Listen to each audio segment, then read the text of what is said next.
Ada nggak Bu orang yang berlimpah tidak bahagia? Ada nggak yang punya uang bahagia? Saha angkat tangan Bu. Angkat tangan yang tidak punya uang bahagia coba. Karena sesuatu pilihan terbaik selalu kita temukan di ujung istikharah kita. Tapi Bu, tong sagalana di istikharohan. Ibu itu mau nonton TV, pareman tong istikharah tuh Bu. Ya. Ustadz, apa bedanya laki-laki yang murah dan laki-laki yang mahal? Ada yang bedakan tidak Bu? Laki-laki yang murah butut, laki-laki yang mahal mah? Nah jadi eta. Laki-laki mahal mah ganteng, laki-laki murah mah? Nah jadi itu definisinya. Mudah-mudahan semua harapan kita berwujud menjadi kenyataan, dan kenyataan itu bukan berujung penyesalan tapi kebahagiaan. Caranya bagaimana? Ketika kita memilih libatkan Allah Subhanahu wa taala. Setuju?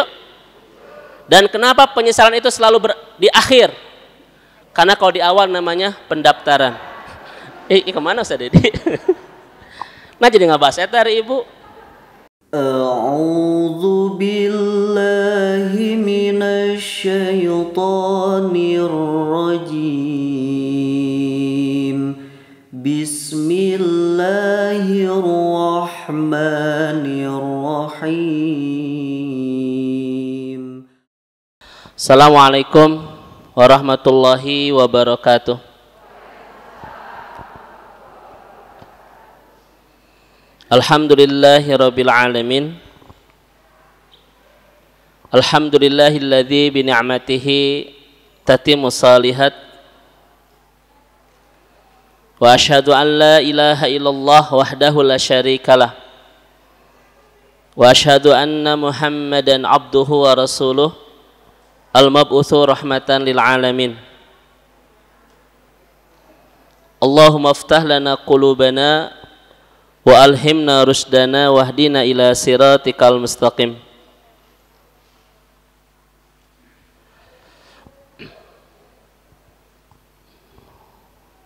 Yang teramat saya ta'zimi sepenuh hati seluruh pengurus MT Kota Baru Parahyangan. Semoga senantiasa istiqomah terus menebar kebaikan ke sebanyak-banyak orang sejauh jangkauan.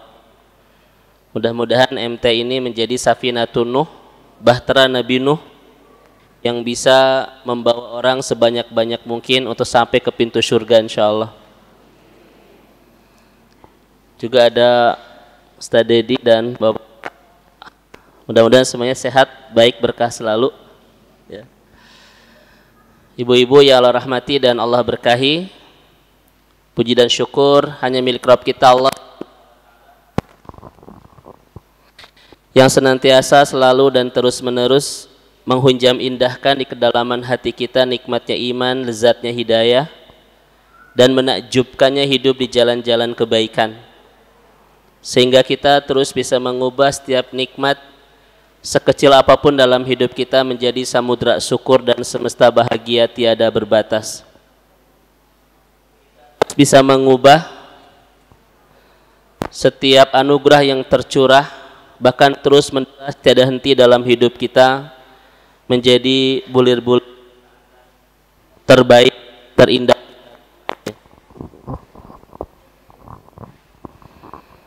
Mudah-mudahan pertemuan indah iman kita pagi hari ini untuk bersilaturahim, menaut hati, mengeja cinta, melingkar iman, bertolabul ilmi dalam upaya mukafaatul ilmiah, terus memperdalam, memperluas kapasitas ilmu kita dalam rangka kuwatul imaniyah, terus memperkokoh bangunan indah iman kita, wa islahul ibadah, membenahi, menata rapih, memperbaiki ibadah kita, wastabatu alal khairat, mengistiqomahkan kebaikan-kebaikan hidup kita. Mudah-mudahan semua paket ibadah kita pagi hari ini Allah catat menjadi bagian terbaik dari amal soleh kita, menjadi bagian terindah dari ampunan dosa demi dosa kita, dan mudah-mudahan menjadi bagian tersempurna dari cara Allah memantaskan kita semua menjadi hamba-hambanya yang layak mendapatkan hasanah fid dunya, hasanah fil akhirah, kebaikan di dunia dan kebahagiaan kelak di akhirat. Ibu-ibu, bagaimana kabar semuanya? Alhamdulillah. Coba angkat tangan ibu-ibu yang tidak pernah menyesal, ada? Angkat tangan ibu-ibu yang sering menyesal. Waduh, langsung semangat. Hari ini bahasan kita adalah aku tidak ingin menyesal. Pasti yang datang adalah orang-orang yang sering akrab dengan penyesalan. Bapak dan Ibu yang Allah rahmati dan Allah berkahi, saya tanya kepada Ibu dan Bapak sebagai ice breaking dan muqaddimah kajian kita pagi hari ini. Bu, kira-kira menyesal itu menyakitkan tidak? Kerasa banget ya Bu ya? Lebih menyakitkan mana Bu?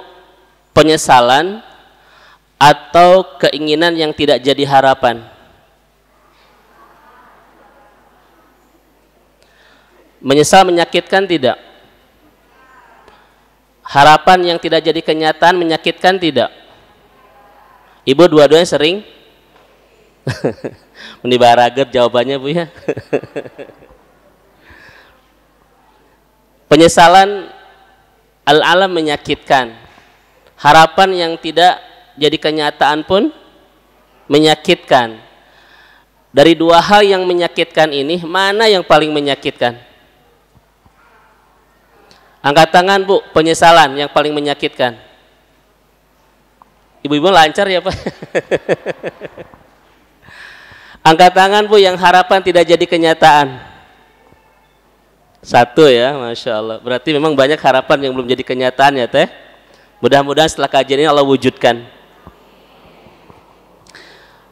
Baik, sebelum kita jawab Ibu dan Bapak yang Allah rahmati dan Allah berkahi, ya. Penyesalan itu sebuah luka yang mungkin cukup dalam di hati kita, Bu. Gara-gara kita kecewa dengan keputusan, kita kecewa dengan pilihan dan apa yang kita ambil di masa lalu. Pasti melahirkan kekecewaan. Dan saya katakan, setiap kita mungkin pernah mengalami masa dan cerita di mana kita harus kecewa. Coba saya tanya kepada Ibu dan Bapak, kenapa pasti di antara kita itu kadang mengalami sesuatu yang padanya membuat kita kecewa? Kenapa coba kira-kira? Nggak apa-apa Bu, ini kelihatan wajah-wajahnya penuh dengan keimanan Bu.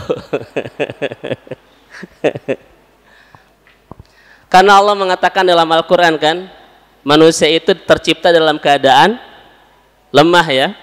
Betul Bu? Khuliqal insana dha'ifa. Manusia tercipta dalam keadaan lemah, dan salah satu tanda kelemahan manusia itu adalah tidak tahu Bu, apa yang terbaik bagi dirinya. Makanya kadang setiap pilihan berakhir kekecewaan. Setiap keputusan berakhir kesedihan. Kenapa? Karena kita manusia yang lemah, kadang tidak tahu apa yang terbaik buat diri sendiri itu. Ada nggak di antara kita Bu yang kecewa setelah memilih pasangan hidup? Angkat tangan Bu. Oh banyak Bu. Kata gitu jadi. Ya sadede ya, Masya Allah itu. Banyak hal Bu. Pasti di antara kita pernah mengalami episode kisah dan cerita di mana kita harus kecewa karena memang kita manusia yang lemah yang tidak bisa menentukan apa yang terbaik buat diri sendiri. Setuju Bu? Pernah kecewa ketika memilih pasangan hidup. Pernah kecewa ketika memilih universitas. Banyak hal yang padanya membuat kita ini kecewa karena kita makhluk yang lemah. Oleh karena itu Ibu dan Bapak, kenapa dalam syariat kita ada namanya istikharah? Istikharah. Karena istikharah ini Bu itu mengisyaratkan 3 hal. 1, Allah tahu kita ini tidak tahu apa yang terbaik buat diri sendiri. Itu yang pertama. Allah tahu bahwa kita tidak tahu apa yang terbaik buat diri sendiri. Yang kedua, Allah sangat tahu apa yang terbaik buat kita. Maka siapapun yang ingin mendapatkan yang terbaik, biarkan Allah yang memilihkannya. Karena pilihan-pilihan terbaik selalu kita temukan di ujung istikharah kita. Betul, Bu? Isyarat pertama apa?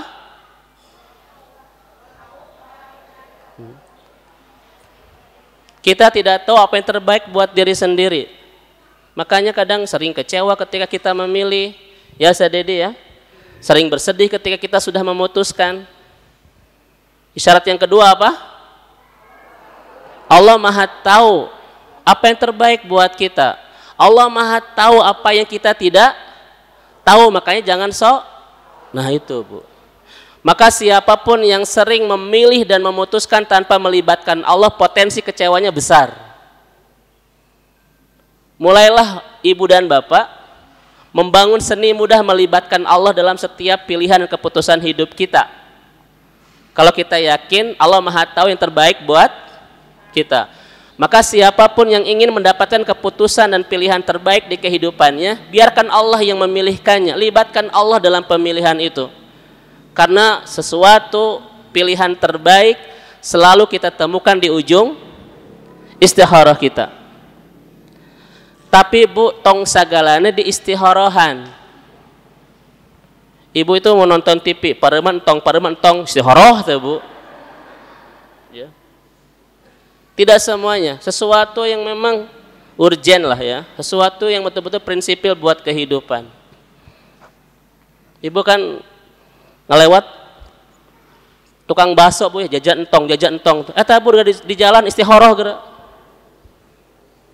Mulailah dan mudahlah untuk melibatkan Allah. Maka siapapun yang mudah melibatkan Allah yang Maha tahu yang terbaik buat kita, selalu jarang menemukan yang pada akhirnya keputusan-keputusan itu mengecewakan dan membuat dia berujung dalam penyesalan.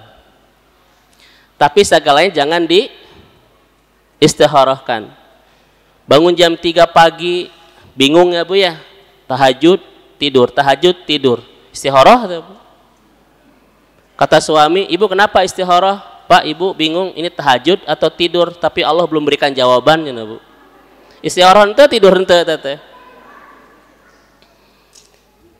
Saya mah enak, Bu, udah biarkan Allah yang memilihkannya, karena saya tahu apa yang Allah pilihkan itu yang Coba sebelum saya masuk ke kajian kita, ini sebagai ice breaking saja. Kita punya keinginan tidak, Bu? Allah punya keinginan tidak? Keinginan siapa yang terbaik buat kita? Keinginan kita atau keinginan Allah? Setuju? Kita ingin kaya, tetapi Allah ingin kita miskin. Pilihan mana yang terbaik? Berarti Ibu bagusnya kaya atau miskin? Nah tuh tidak nyambung kan gitu. Ibu dan bapak, salah satu cara untuk mengobati luka yang menganga, Bu, atau meringankan beban-beban di hati kita, salah satu teorinya ini, apa yang terjadi itu yang Allah inginkan, dan sesuatu yang Allah inginkan itu yang terbaik buat kita. Contoh, ulang kembali, kita punya keinginan, Allah punya keinginan. Keinginan mana yang terbaik buat kita? Kita atau Allah? Kita ingin bahagia, tetapi Allah menginginkan kita berair mata, Bu, sedih. Kira-kira mana yang terbaik buat kita, bahagia atau sedih? Nah, semangat gini, Ibu.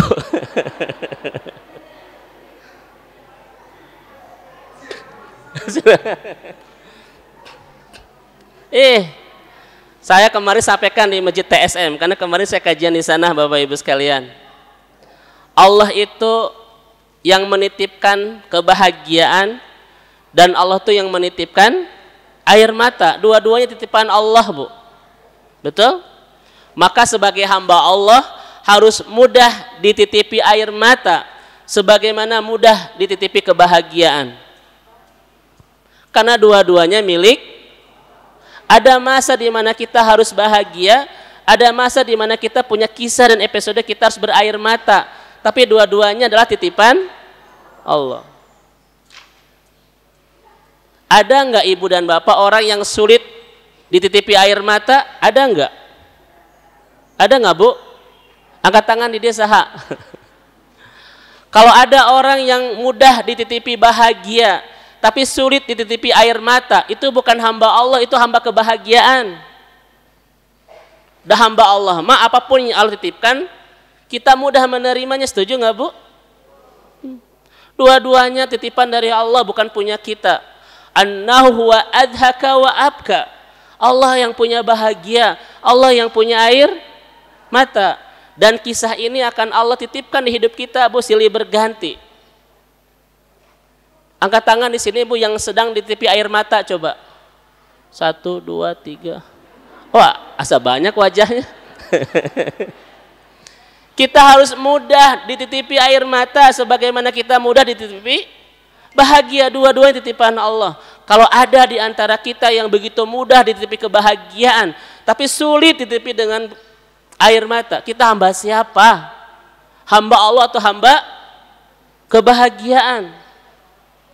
Kalau ada di antara kita yang mudah dititipi kelapangan, tapi sulit dititipi dan kesempitan, kita bukan hamba Allah, kita hamba kelapangan itu. Setuju ibu dan bapak? Hamba Allah mah, Bu, senantiasa woles, senantiasa happy apapun yang Allah titipkan dalam hidupnya. Setuju? Gitu. Kenapa makin sedikit yang bilangnya, Bu? Makin saradih begini. Itu cara, Bu. Bagaimana cara Al-Quran menghibur kita yang sedang terluka itu. Yakinkan apa yang terjadi itu yang Allah inginkan. Dan keinginan Allah pasti yang terbaik daripada keinginan kita buat kita. Setuju? Ibu ingin cepat menikah, tetapi Allah masih ingin ibu masih sendiri. Mana yang paling bagus, menikah atau sendiri? Kenapa nggak semangat jawabnya, Bu? Makanya kalau ingin bahagia, dua rumusnya, Bu. Tidak menginginkan kecuali apa yang Allah inginkan. Dan belajarlah menyukai apa yang Allah sukai. Tinggalkan keinginan kita untuk belajar menginginkan apa yang Allah inginkan. Setelah ini, kuncup-kuncup kebahagiaan pasti akan merekah di taman-taman kehidupan kita itu. Yang bikin kita sulit bahagia apa coba Bapak Ibu sekalian? Kita terlalu pede untuk meyakini apa yang kita inginkan itu yang terbaik. Kepedean kita yang menganggap apa yang kita inginkan itu yang terbaiklah yang membuat kita sulit untuk membangun istana kebahagiaan. Setuju Ibu? Setuju? Karena yang membuat Ustaz Dedi ya, saya sering sampaikan di Al-Murabi itu Ustaz, karena kita sering ketemu di Al-Murabi. Yang bikin kita tidak bahagia itu apa? Bukan kenyataan hidup, tetapi kita yang tidak mudah menerima kenyataan. Coba Ibu saya tanya Bapak Ibu sekalian, ada yang belum menikah bahagia? Ada nggak yang belum menikah bahagia? Ada nggak yang sudah menikah tidak bahagia? Tuh kan, berarti kebahagiaan, Bu, tidak ditentukan menikah dan belum, tetapi bagaimana seni kita menerima takdir itu. Betul? Pilih mana, Bu? Tidak menikah bahagia, menikah tidak bahagia?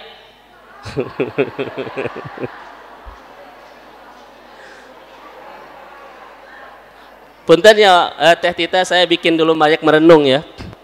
Kalau ibu merenung, itu biasanya tidak punya kesempatan buat tunduh, Bu. Ya, gitu. Tetapi kalau ibu-ibu diam, itu 3 kemungkinan. Bisa merenung, bisa tengarti, bisa tunduh itu. Nanti saya cek. Ada nggak, Bu, orang yang berlimpah tidak bahagia? Ada nggak yang punya uang bahagia? Saha angkat tangan, Bu.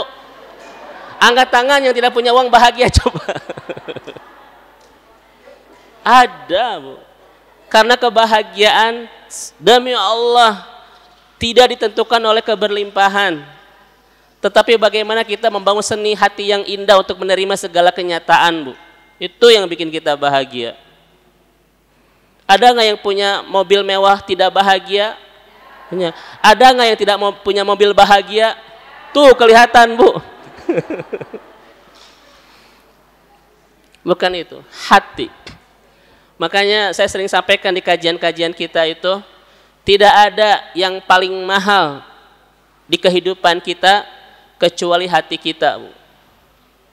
Itu melebihi apapun yang kita miliki di kehidupan ini. Kecuali apa? Hati. Kenapa? Karena sumber kebahagiaan itu, kata Yusuf Qaradawi, fi huna laisa fi hunak gitu. Apa, Bu? Kebahagiaan itu di mana, Bu? Fi huna laisa fi Bu, fi ini saya Ibu Maya. Kata Qaradawi, Bu, kebahagiaan itu di sini dan bukan di sana itu. As-sa'adah fi hina laisa fi hinak tuh. Maka ini harus dijaga banget hati itu, ibu-ibu sekalian. Kenapa? Di sini sumber segalanya. Kebahagiaan, ketenangan, ketentraman itu hati. Berarti mahal nggak, Bu? Mahal tidak? Yang bikin kita kadang kecewa dan menyesal ketika memberikan yang mahal itu kepada orang yang tidak mahal, Bu. Pasti kecewa geresok. Ada nggak di antara bapak dan ibu yang pernah kecewa gara-gara memberikan hati yang mahal kepada orang yang tidak mahal? Ya, air mata itu jatuh gara-gara apa, Bu? Salah satunya kita salah ngasih sesuatu yang mahal kepada orang-orang yang murahan itu. Kalau ibu tahu hati mahal, maka berikan kepada yang mahal. Siapa, Bu? Allah dan siapa? Apa yang paling mahal di kehidupan kita? Allah, ya, Bu, ya. Dan ibu berikan kepada orang yang mahal, laki-laki yang mahal. Jangan laki-laki yang murah. Ibu lihat bandrolnya itu kalau mau ngasih, kalau mau nerima itu, lihat bandrolnya dulu. Ustadz, apa bedanya laki-laki yang murah dan laki-laki yang mahal? Ada yang bedakan tidak, Bu? Laki-laki yang murah butut, laki-laki yang mahal mah? Nah, jadi etau. Laki-laki mahal-mahal mah ganteng, laki-laki murah mah? Nah, jadi itu definisinya. Bu, laki-laki yang mahal itu, laki-laki, Bu, yang betul-betul menjanjikan kita sesuatu yang mahal. Apa itu? Akhirat. Dan laki-laki yang murah itu yang hanya bisa menjanjikan urusan yang murah. Apa itu? Dunia. Jadi kalau ibu punya suami yang hanya khawatir soal dunia ibu, tetapi masa bodoh soal akhirat ibu, itu laki-laki murahan itu. Dia berkhawatir kalau tidak bisa membelikan ibu Louis Vuitton. Tapi dia tidak pernah khawatir ketika ibu buka jilbab, ketika ibu tidak sholat berjamaah dan tidak sholat subuh dan lain sebagainya itu. Itu laki-laki. Pilih mana, Bu? Laki-laki yang ngasih Louis Vuitton tapi tidak menjaga ibadah kita, laki-laki yang tidak ngasih apa-apa tapi menjaga ibadah kita, pilih mana? Bararingung susah dia mah. Ya, Pak Haji ya. Yang kan kebanyakan, Bu, suami itu, Bu, berkhawatir kalau istrinya tidak bisa makan, anaknya tidak bisa sekolah, tapi jarang yang berkhawatir kalau istri dan anaknya itu betul-betul tidak dijamin surganya itu. Jarang itu. Saya sering sampaikan begini, Bapak Ibu sekalian. Ustaz Dedi kemana kajiannya? Kemana lah, Bu, ya. Yang penting mah kita ngisi. Coba saya tanya kepada ibu dan bapak, apa definisi rumah? Tuh kan begitu teh ya. Tempat naon deui? Rumah. Hah? Bu, rumah tempat apa? Tempat tinggal, tempat apa lagi? Ibu gak ada rumah tuh? Nah, saya nggak jawab. Demi Allah, ibu dan bapak, Al-bait lil mu'min. Rumah bagi orang beriman bukan sekedar tempat tinggal, bukan sekedar tempat makan, istirahat, bertemu dengan keluarga, nonton dan sedikit pasea, bukan. Itu definisi rumah bukan buat orang beriman. Definisi rumah bagi orang beriman adalah tempat di mana kita bisa membangun ketaatan bersama-sama dan orang-orang tercinta, Bu. Itu rumah. Maka keindahan rumah bukan dari kemegahannya, tetapi dari kenikmatan kita membangun ketaatan bersama keluarga tercinta itu. Itu rumah, Bu. Saya ulang ya. Keindahan rumah bukan dilihat dari kemegahannya, tetapi dari kenikmatan membangun ketaatan bersama-sama dengan orang-orang tercinta di dalamnya, Bu. Itu rumah. Jadi kalau kita punya rumah, Bu, sampai 2 hektar gitu, gede-gede teuing, Bu, ya. Luas banget, di dalamnya ada kolam renang, ada terminal angkot, wah segala. Tapi kalau di dalamnya sama sekali tidak bisa membangun ketaatan bersama-sama, itu bukan rumah bagi orang beriman. Bukan. Coba saya tanya kepada ibu dan bapak, kebanyakan orang memperhatikan keindahannya rumah itu atau memperhatikan kenikmatan ibadahnya? Sok, saya ulang Bapak Ibu. Mari kita berintrospeksi. Suami lebih fokus, Bu, membangun keindahan rumahnya, bukan keindahan ketaatan bersama-samanya. Betul, Ustaz? Masya Allah. Ada yang bocor sedikit di rumah, Bu, langsung diperbaiki. Ada yang retak, langsung diperbaiki. Tapi ketika ada ibadah keluarga yang retak, boro-boro diperbaiki. Kenapa? Karena keresahannya bukan masalah ibadah tapi masalah. Maka pilih mana, Ibu? Rumah yang sempit tidak nikmat ibadah atau megah nikmat ibadah biar cepat? Mudah-mudahan kita semua dianugerahi oleh Allah rumah yang megah yang di dalamnya kita bisa merasakan kenikmatan ibadah. Karena kata Rasulullah sallallahu alaihi wasallam tadi ya, min sa'adatil mar'i, termasuk kebahagiaan itu adalah al-maskanul wasi, punya rumah yang luas, Bu. Itu adalah kebahagiaan dan penunjangnya. Rumah yang luas. Ustadz, rumah Abi sempit, rekayasa seakan-akan luas. Bagaimana caranya? Tong aya dinding, Bu. Blongkeun gitu. Sok, itu sempit tapi seakan-akan. Setuju? Entong Ibu, setuju. Ibu setuju, tong aya dindingan ya.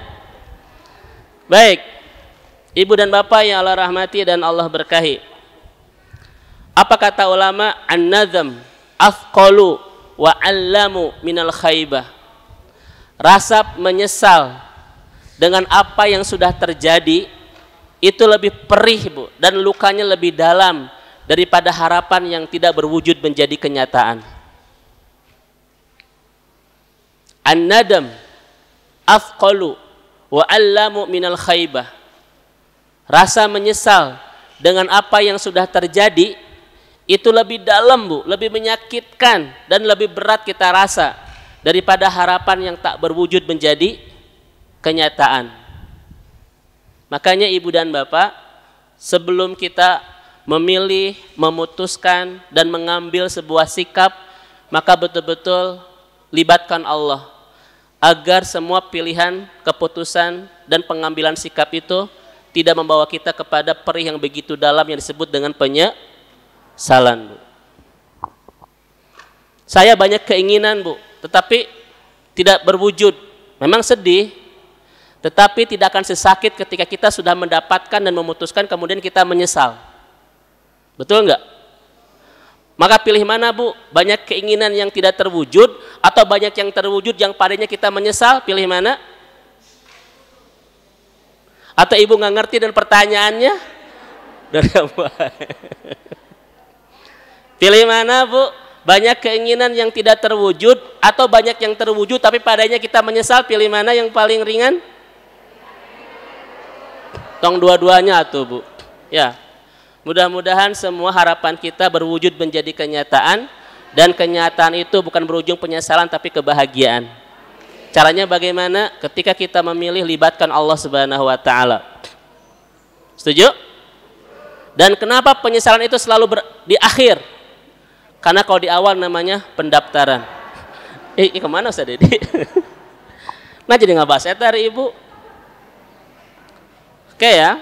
Mudah-mudahan Allah Subhanahu wa taala senantiasa membimbing kita untuk ketika memilih dan memutuskan betul-betul berakhir kebahagiaan, bukan derain air mata karena penuh penyesalan. Makanya apa kata Ibnu Abbas tadi?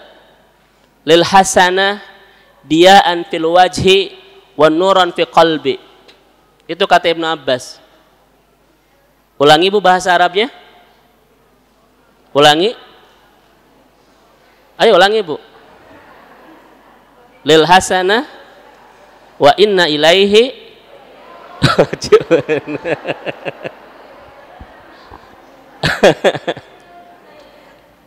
lil hasanah diaan fil wajhi. Pernah saya sampaikan kalimat ini di kajian kita beberapa dasawarsa yang lalu ya teh. Karena kita sudah sekian abad tidak ketemu ya Bu. Masya Allah. Saya kangen wajah-wajah ahli surga ini. Masya Allah Bu. Ya. Saya kangen wajah-wajah ahli surga di sini Bu, di masjid ini ya. Makanya kan pagi hari ini banyak kajian, banyak undangan Bu. Di Bandung itu di Pemkot dan sebagainya. Kenapa saya memilih ke sini? Kan di sana saya tidak diundang Bu. Seganunya saja.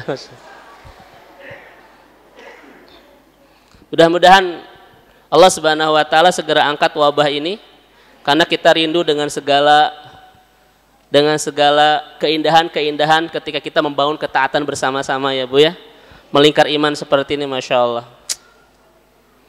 Ini kalau saya tidak nahan ingin nangis loh Bu. Memori, karena ingat memori masa lalu ya, kita sering di sini. Bunda Nani ya, mana Bunda Nani? Oh iya. Atau Bunda siapa? Ya Masya Allah ya, mudah-mudahan ibu-ibu sekalian, Allah Subhanahu wa taala karena kita mau menjelang Ramadan Sadedi ya. Kita dimaksimalkan untuk persiapan Ramadan kita dan mudah-mudahan tahun ini betul-betul menjadi Ramadan terbaik sepanjang hayat kita. Betul-betul Ramadan yang memantaskan dan melayakan kita semua untuk ke surga bersama-sama. Baik Bapak dan Ibu yang Allah rahmati dan Allah berkahi, penyesalan itu ada dua Bu. Penyesalan itu ada dua. Kita ulang kembali ya Bu ya, kata Ibnu Abbas tadi apa? Lil hasanah diaan fil wajhi wa nuron fil qalbi. Bagi orang yang senantiasa ada dalam ketaatan, itu wajahnya bercahaya dan hatinya dicahayai. Itu keindahan Bu orang-orang yang senantiasa istiqomah dalam ketaatan dan kebaikan. Pertama wajahnya bercahaya dan hatinya dicahayai. Maka lihatlah Ibu dan Bapak, wajah orang-orang yang senantiasa istiqomah dalam kebaikan selalu menemukan cahaya-cahaya indah Bu, yang kita tidak temukan dari semahal kosmetik apapun itu. Ada cahaya-cahaya yang Allah titipkan di wajah-wajah orang-orang yang senantiasa membangun ketaatan kepadanya. Dan cahaya di wajah ini Ustaz tidak bisa kita temukan di kosmetik semahal apapun. Bu ya, Ibu lihat laki-laki Bu, casingnya peten 5. Tetapi ketika dia membangun ketaatan kepada Allah itu seperti tampan sekali. Ada tambahan ketampanan cahaya yang betul-betul muncul di wajahnya itu. Tidak jemu untuk dipandang Bu, padahal non alusna gitu. Ya. Ada tambahan ketampanan kalau orang-orang yang soleh itu. Apalagi di sini soleh, ganteng dan soleh, Masya Allah. Yang tidak ganteng kemudian soleh bertambah ganteng. Apalagi yang di kanan saya ini wajah-wajah ganteng dan soleh Bu. Inilah laki-laki wajahnya yang betul-betul menggiungkan. Karena seperti madu yang dilumuri gula itu Bu. Penuh-penuh kegiungan ini ya Masya Allah. Tahu Ustaz Dede ya. Yang kedua wa nuron fi qalbi, hati yang dicahayai. Maka lihatlah orang-orang yang senantiasa membangun ketaatan yang begitu indah kepada Rabb-Nya Bu. Ketika memutuskan, ketika memilih, ketika mengambil sikap dibimbing, dibersamai, disertai oleh Allah. Sehingga dengan demikian jarang menemukan kekecewaan dalam sebuah pilihan-pilihan hidupnya itu. Tapi lihatlah orang-orang yang senantiasa tidak membangun kebaikan, malah membangun keburukan dalam hidupnya. Apa kata Ibnu Abbas? Sauda fil wajhi wa dhuluma fi qalbi, itu sadedi. Wajahnya pekat, Bu, dan hatinya tidak dicahayai. Asa ganteng tapi tidak nyari. Ibu tahu nyari? Tahu nyari, Bu? Nyari tahu apa artinya? Itu nyari kesana kemari itu, Bu. Oh, bukan. Dia ganteng tapi tidak ada sarinya. Kenapa? Karena tidak menemukan tambahan ketampanan yang terlahir dari ketaatan itu. Dan yang paling parahnya apa? Dhuluma fi qalbi, hatinya pekat, tidak dicahayai. Sehingga ketika dia memilih, memutuskan, mengambil sikap, tidak dibersamai oleh Allah Subhanahu wa taala. Bayangkan Bapak dan Ibu, bayangkan kita yang lemah untuk tahu yang terbaik dan Allah yang Maha tahu tapi tidak membantu kita. Kira-kira wajar nggak di setiap putusan kita berakhir kekecewaan? Wajar nggak, Bu? Maka kalau siapa yang tidak membangun ketaatan kepada Allah, dia sedang merencanakan untuk banyak kecewa dan menyesal dengan pilihan-pilihan yang dia ambil dalam hidupnya. Betul Bapak Ibu sekalian ya? Tiap hari Bapak dan Ibu kita dihadapkan dengan banyak pilihan. Ngaji tidak. Betul kan? Tiap hari kita dihadapkan dengan banyak pilihan. Ini anak-anak kira sekolah kemana ya? Ke Airsad atau kemana gitu? Ibu kan banyak pilihan, Bu. Saya pagi ini ngaji ke TSM, ngaji ke Airsad, ke Istiqomah atau ke Al-Huwah. Saking bingungnya, Bu, teu ngaji eta teh. Karena pusing itu, Bu. TSM, Al-Irsad, Al-Huwah atau Airsad Pusdai begitu ya. Akhirnya mah teu ngaji. Bingung itu, libatkan Allah, Bu. Ya. Baik. Bapak Ibu yang Allah rahmati dan Allah berkahi. Ada dua penyesalan yang akan kita bahas hari ini. Salah satunya, karena bagi saya tidak terlalu berselera kalau ngebahas yang satu. Saya berselera ngebahas yang keduanya. Yang pertama adalah an-nadam fid dunya, Bu. Penyesalan di dunia. Yang kedua an-nadam fil akhirah. Penyesalan di akhirat. Ada dua, kita dihadapkan dengan penyesalan. An-nadam fid dunya wa nadam fil akhirah. Penyesalan di dunia dan penyesalan di akhirat. Ada gitu orang yang banyak menyesal di dunia, banyak. Faktanya adalah ibu-ibu tadi, Bu ya. Tadi mengungkapkan isi hati tentang sebuah penyesalan kan, secara tidak langsung itu. Kelihatan wajah-wajahnya. Pertanyaannya, Ustadz, ada gitu orang yang menyesal di akhirat, Ustadz? Masya Allah. Nanti akan kita bahas. Ibu, Bapak lihat di dalam Al-Quran. Ternyata kepulangan kita ke akhirat, Bu ya, itu tidak menjanjikan sebuah kebahagiaan. Tidak seperti ibu pulang kampung. Tidak seperti kita pulang ke rumah. Lebih besar kita menemukan kebahagiaan. Ketemu orang-orang tercinta, betul? Tetapi kepulangan ke akhirat belum menjanjikan sebuah kebahagiaan. Bahkan bisa jadi kepulangan kita ke akhirat nanti betul-betul menjadi sebuah penyesalan yang tak mungkin bisa kita obati. Kemarin kita membahas hari Minggu itu persiapan kepulangan ke akhirat tuh. Kenapa harus ada kata persiapan? Jangankan ke akhirat, ibu apa pulang kampung kira-kira butuh persiapan tidak? Butuh nggak, Bu? Butuh. Persiapan tas, persiapan bekal, persiapan oleh persiapan ampau dan lain sebagainya. Itu untuk perjalanan yang pendek di dunia, tetapi butuh persiapan. Apalagi perjalanan ke akhirat yang sangat panjang dan tidak pernah berkesudahan, sangat butuh, sangat perlu dengan sebuah persiapan. Kenapa? Karena yang tidak baik persiapannya tidak akan indah kepulangannya. Saya ulang, Bu. Siapa yang tidak baik persiapannya tidak akan indah perjalanannya dan tidak akan bahagia kepulangannya itu. Memang persiapan untuk pulang ke akhirat tidak mencegah kita dari kematian, tetapi pasti bisa mencegah kita dari penyesalan setelah kematian. Saya ulang ibu-ibu ya. Apa barusan? Lupa. Siapa yang tidak baik persiapannya, maka tidak akan indah perjalanannya. Itu rumus. Ya Bu ya. Siapa yang tidak baik persiapannya, tidak akan indah perjalanannya. Tuh Bu. Persiapan dengan kematian memang tidak mencegah kita dari kematian, tetapi pasti mencegah kita dari penyesalan setelah kematian. Betul Bu? Dan di dalam Al-Quran banyak sekali penyesalan-penyesalan ketika orang sudah sampai ke akhirat. Ingin kembali kemana? Sadedi? Ingin ke dunia lagi.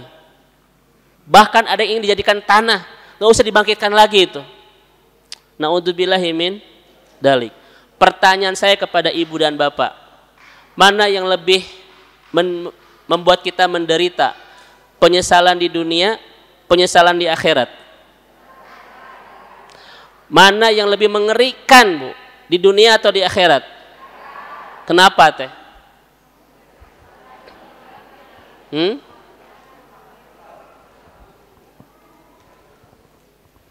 Baik, Bapak Ibu yang Allah rahmati dan Allah berkahi.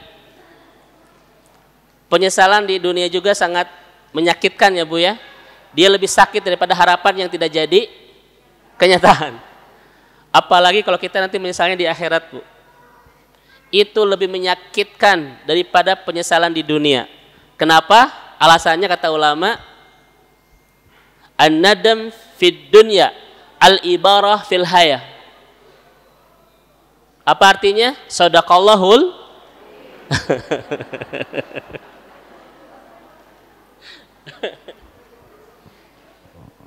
Ibu bapak sekalian, an-nadam fid dunya huwal ibarah fil hayah. Penyesalan di dunia pelajaran terbaik dalam kehidupan.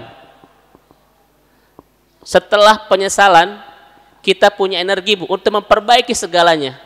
Memperbaiki pilihan kita, memperbaiki keputusan kita, memperbaiki semua yang membuat kita pada akhirnya menyesal itu Ustaz. Betul? An-nadam fid dunya wal ibarah fil hayah. Penyesalan di dunia Bu, itu kita masih punya kesempatan untuk memperbaiki lagi segalanya.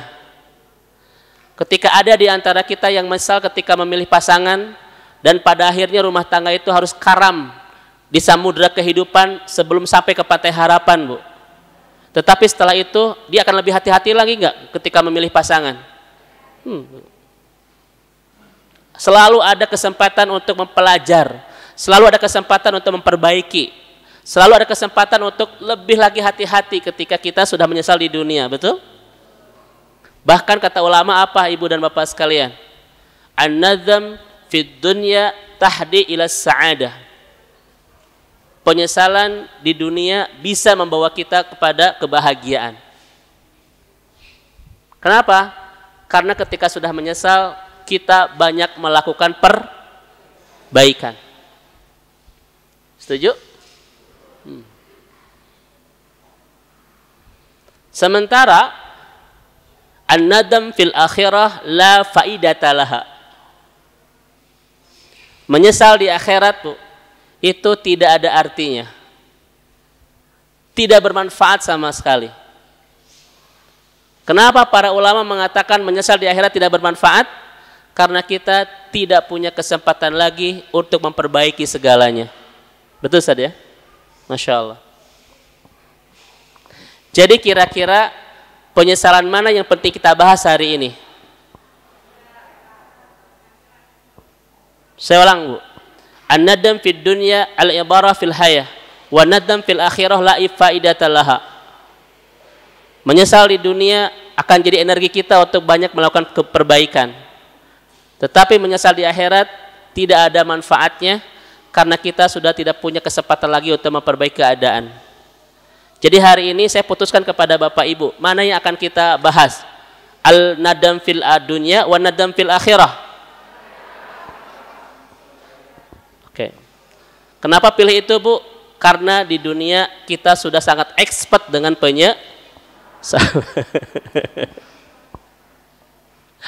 karena di dunia kita sudah sangat terlatih, ya, tersakiti, ya.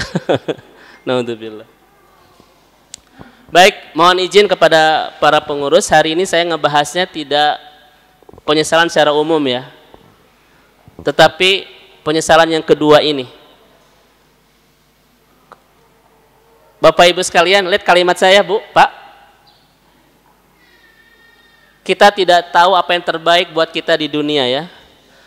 Tapi pastikan kita tahu apa yang terbaik buat kita nanti di akhirat. Saya ulang, Bu. Nggak apa-apa kita lemah, tidak tahu apa yang terbaik buat kita di dunia. Tapi pastikan kita tahu apa yang terbaik buat kita nanti di akhirat. Setuju Bapak Ibu sekalian? Oke. Jangan sampai kita tidak tahu di kedua-duanya. Mana yang terbaik buat kita di dunia dan mana yang terbaik buat kita di akhirat. Maka pastikan saat ini kita sudah tahu jalan mana yang akan membawa kita pulang ke akhirat penuh kebahagiaan. Apalagi saya beberapa waktu di Masjid Al-Murabi membahas tentang rahasia usia 40 tahun. Sedikit untuk menguatkan materi kita hari ini. Al-Ahqaf ayat 15, Ibu dan Bapak, itu menyinggung usia 40 tahun. Ayat 15. Ada apa dengan ayat usia 40 tahun? Sampai dibahas dalam Al-Quran yang Al-Quran tidak membahas usia-usia yang lain. Walaupun mohon maaf, usia 40 tahun ini bahasanya bukan buat ibu-ibu, ya. Karena kelihatan di sini masih kelihatan di bawah 40 tahun semuanya. Kelihatan masih sweat sepentin itu. Punten ya, Bu, kenapa saya bahas ini? Karena saya mau menjelang 40 tahun, Bu. Sudah menjelang, ya. Sudah kelihatan perubahan-perubahannya, ya, Bu, ya. Mengkhawatirkan. Kenapa Al-Quran membahas usia 40 tahun? Dari 5 rahasia 40 tahun, saya sampaikan satu saja, Bu. Apa rahasia usia 40 tahun itu? Ulama mengatakan al-hajiz bainal kamal wal ihbad. Usia 40 tahun itu adalah batas pemisah antara kesempurnaan dan keruksakan. Batas pemisah antara kesempurnaan dan keruksakan, Bu. Batas pemisah antara imut-imut dan amit-amit tuh, Bu. Itu 40 tahun. Karena orang setelah 40 tahun itu semuanya, Bu, rusak, lemah, menua, pudar, semua itu begitu. Summa ja'ala min ba'di quwwatin du'fan wa syaiban, kata Allah. Fisik kita melemah, Sadedi. Sel-sel kita rusak. Pesona kita memudar, Bu, menua. Itu setelah 40 tahun. Semuanya rusak itu. Tidak ada yang bisa bertahan dari keindahan kita ketika sudah masuk usia 40 tahun. Semua rusak, lemah, menua. Kenapa?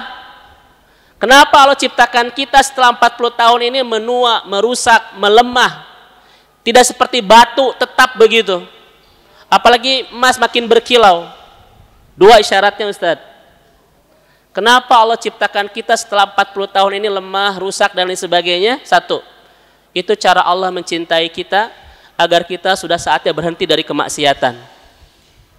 Itu, Bu.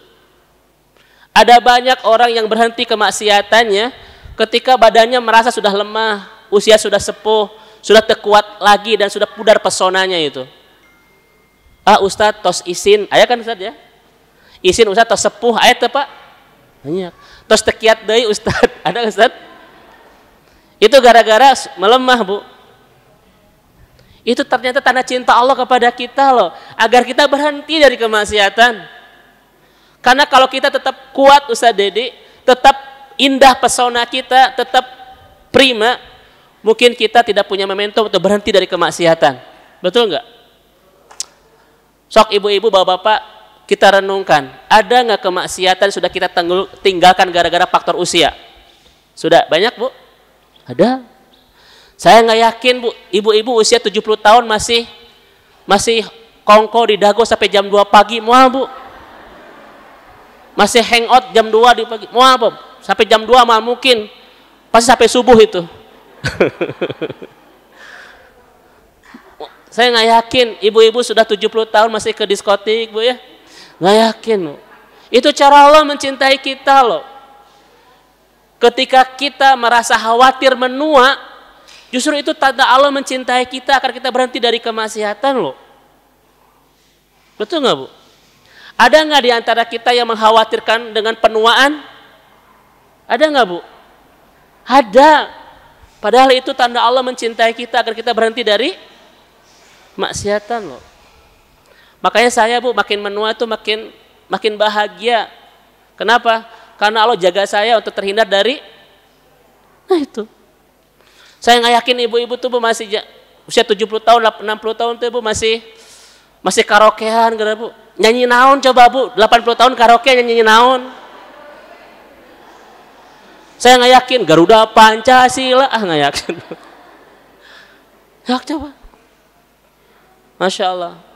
Siapa yang pernah khawatir dengan penuaan setelah 40 tahun beristighfarlah. Itu justru tanda cinta Allah kepada kita loh. Karena kalau kita tetap sehat, tetap kuat, tetap indah itu khawatir kemaksiatan masih kita lakukan. Setuju? Ustaz? Yang kedua, apa isyarat setelah usia 40 tahun ini kita melemah, menua, rusak segala di tubuh kita? Itu isyarat bahwa sudah dekat waktunya kita pulang. Karena usia 40 tahun itu adalah isyarat tentang persiapan kepulangan. Kata Allah, pertemuanmu denganku sudah sangat dekat. Karena setelah 40 tahun adalah fase persiapan kepulangan kita ke akhirat itu. Itu Ustaz Dedi. Masya Allah.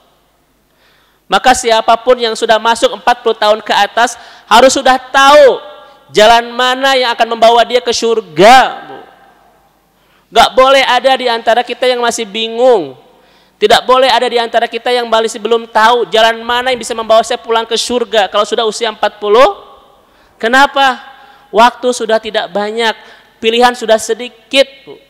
Dan kita sudah ada di fase terakhir kepulangan kita ke akhirat.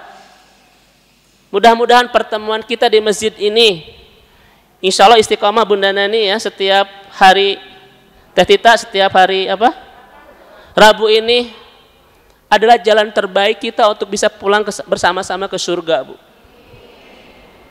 Betul-betul harus putuskan, harus pilih jalan mana yang memulangkan saya ke surga. Tidak boleh ada di antara kita yang masih bingung jalan mana yang bisa membawa saya pulang ke surga loh. Karena kelihatan di sini usia sudah, saya tidak bilang begitu. Saya pengen sedih tapi kabur lagi. Ya Ustaz Dedi ya. Ada nggak ibu dan bapak orang-orang yang sudah masuk ke usia 40 tahun ketika dia akan siap-siap pulang masih tidak tahu jalan mana yang akan membawa dia ke surga? Masih ada nggak? Naudzubillahi min dzalik. Naudzubillah. Bahkan yang paling parah, ada orang yang sudah mulai menua tetapi dia masih ada di jalan yang membawa dia ke neraka itu. Ada di antara ibu-ibu yang punya suami sudah 40 tahun ke sana, Bu, masih susah ibadah, berjamaah sholat ke masjid. Itu bahaya. Itu namanya khatrah jiddan. Dia sedang ada di fase yang paling bahaya. Kenapa? Karena usia 40 tahun itu adalah, Bapak Ibu sekalian, kita sedang ada di persimpangan jalan. Langkah-langkah berikutnya menentukan surga neraka kita itu. Ada suami gerabu subuh jam 4 lebih 7, ini bangun jam 7 lebih 4. Itu bolak-balik. Masya Allah. Mudah-mudahan pertemuan-pertemuan indah kita di hari Rabu ini bukan sekedar mendapatkan ilmu, bukan sekedar membangun ukhuwah, bukan sekedar ingin membangun ketaatan bersama-sama, tapi kita pastikan pertemuan ini adalah jalan pulang kita untuk bersama-sama nanti ke surga. Oke, Bapak Ibu sekalian, yang akan kita bahas hari ini adalah penyesalan yang kedua, Bu. Karena kalau penyesalan yang pertama saya tidak terlalu berselera. Kenapa? Penyesalan itu adalah pelajaran terbaik kita untuk memperbaiki diri. Ketika di dunia, saya Dedi ya, Selalu ada pelajaran-pelajaran berharga ketika kita pernah mengalami rasa menyesal akibat salah ketika memilih dan memutuskan. Tetapi nanti kalau kita sudah menyesal di akhirat, sama sekali tidak punya kesempatan untuk memperbaiki keadaan. Kita menjerit-jerit minta kepada Allah, pulang ke dunia pun tidak akan pernah Allah berikan. Masya Allah Bapak Ibu sekalian. Baik, pastikan ibu dan bapak, kadang kita tidak tahu apa yang terbaik buat kita di dunia. Pastikan kita harus tahu putusan, pilihan manakah yang terbaik yang memulakan kita bahagia nanti di surga. Setuju Bu? Setuju Bu? Ibu ini diam gini, yang keberapa Bu? Merenung, tengarti atau tunduh? Yang mana?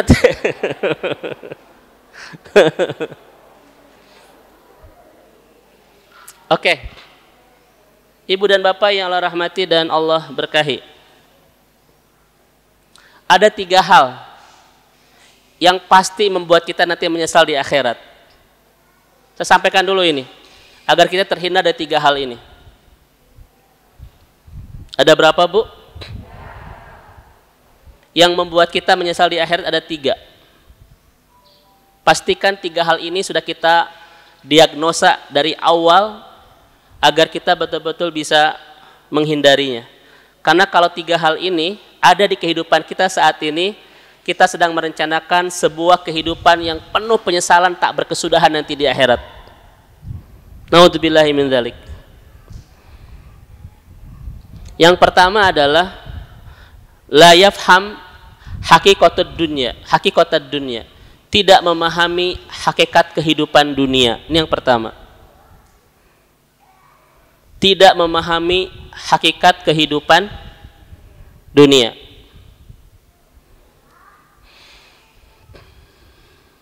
Apa Bu? Paham nggak Bu maksudnya? Berarti kita akan menyesal. Kan lu jelaskan. Kan tidak paham hakikat dunia. Maksudnya paham Bu? Tidak, berarti kita akan Insyaallah enggak ya Bu? Baik Ibu dan Bapak yang Allah rahmati dan Allah berkahi. Saya akan mulai dari sebuah kaidah dulu Bu. Dari sebuah kaidah dulu ya. Perhatikan kaidahnya. Kita akan mulai dari sini. Ibda bin nihayah li'anna nihayata tuhaddidul bidayah. Itu kaidahnya. Sekarang sudah paham? Makin nggak ngerti ya Bu ya. Bentar ya. Saya terjemah ya Bu ya. Ibda bin nihayah. Mulailah dengan akhir. Mulailah dengan akhir. Li'anna nihayata tuhaddidul bidayah. Karena siapa yang memulai dari akhir akan bisa menentukan bagaimana cara mengawali.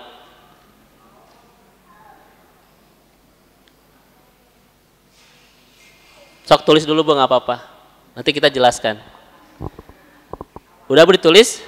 Sok sebutkan lagi Bu, apa bahasa Arabnya? Ibda bin nihayah li'anna nihayata tuhaddidul bidayah. Mulailah dari akhir. Karena memulai dari akhir akan tahu bagaimana cara mengawali. Contoh, saya sering sampaikan ini ke jamaah saya, Ibu dan Bapak. Kalau kita misalnya pastikan, Ustaz Dedi ya, tujuan kita misalnya adalah Jakarta Bu.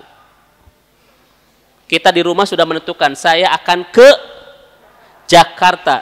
Dia sudah memutuskan mengawali dengan akhir. Tujuan saya adalah Jakarta.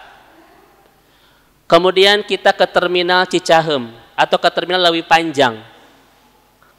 Ya akan mengantarkan kita kemana? Ke Jakarta. Di sana banyak bis nggak Bu? Yang lalu lalang? Banyak tidak? Ibu ketika ke Cicahem karena ini terminal atau Lewi Panjang Ustadz, banyak bis tidak Bu? Apakah akan mudah naik?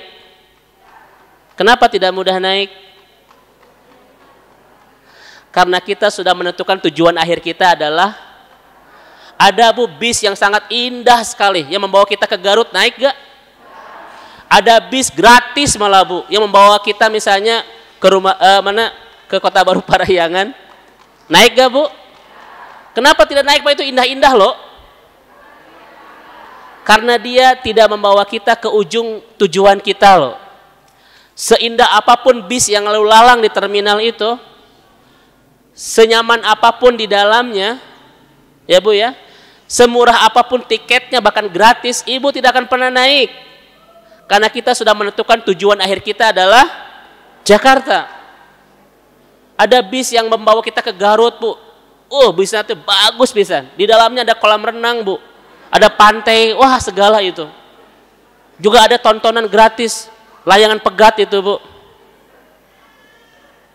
Apakah kita akan mudah naik? Tidak. Kenapa? Karena menentukan akhir, Anda akan tahu bagaimana cara mengawali. Betul? Tujuan kita kemana Bu sekarang? Tujuan akhir kita? Surga. Maka apapun yang indah, apapun yang menjanjikan di kehidupan ini, yang tidak membawa kita ke surga, Ibu tidak mudah untuk menyibukkan diri dengannya. Kenapa kita ini Bu selalu dengan yang indah, dengan kesibukan apapun, selalu kita melibatkan diri? Gara-gara kadang kita tidak fokus dengan tujuan akhir. Betul enggak? Kalau orang datang ke Lewi Panjang kemudian dia tidak tahu tujuan akhirnya kemana, kira-kira mudah naik sembarangan? Udah Bu. Makanya lihat orang-orang yang nggak fokus dengan tujuan akhir, waktunya, hartanya, umurnya, dia sibukkan dengan sesuatu yang tidak membawa dia pulang ke surga itu. Atas nama bahwa ini indah, atas nama bahwa ini happy, atas nama bahwa ini lezat Bu. Lihat Bapak Ibu sekalian, orang tertipu dengan dunia ini, tidak tahu akad dunia. Ada nggak di antara kita yang menghabiskan waktu untuk hal yang tidak bermanfaat buat masa depan akhirat kita? Punten Bapak Ibu sekalian, dunia itu seperti terminal Ustadz. Banyak yang akan menyibukkan kita, kesibukan ini, hobi ini, kesenangan ini, banyak. Tetapi orang-orang yang sudah fokus akhirat Bu, tidak akan pernah melibatkan diri dengan semua keindahan dan kelezatan itu ketika semua itu tidak membawa dia pulang kemana? Ke surga. Betul Bapak Ibu? Apakah pagi hari ini yang sama di rumah kita, di yang lain Bu banyak kesenangan tidak? Tapi kenapa Ibu ada di sini? Karena kita fokus dengan tujuan saya ingin pulang ke surga. Dan ilmu adalah cara terbaik saya, menjadi kendaraan terindah saya yang bisa mengantarkan saya pulang ke tuh gitu. Ada nggak orang yang saat ini Bu jalan-jalan ke Padokia gitu, is my dream cina Bu? Ada? Kenapa Ibu ngaji di sini? Karena keuangan terbatas.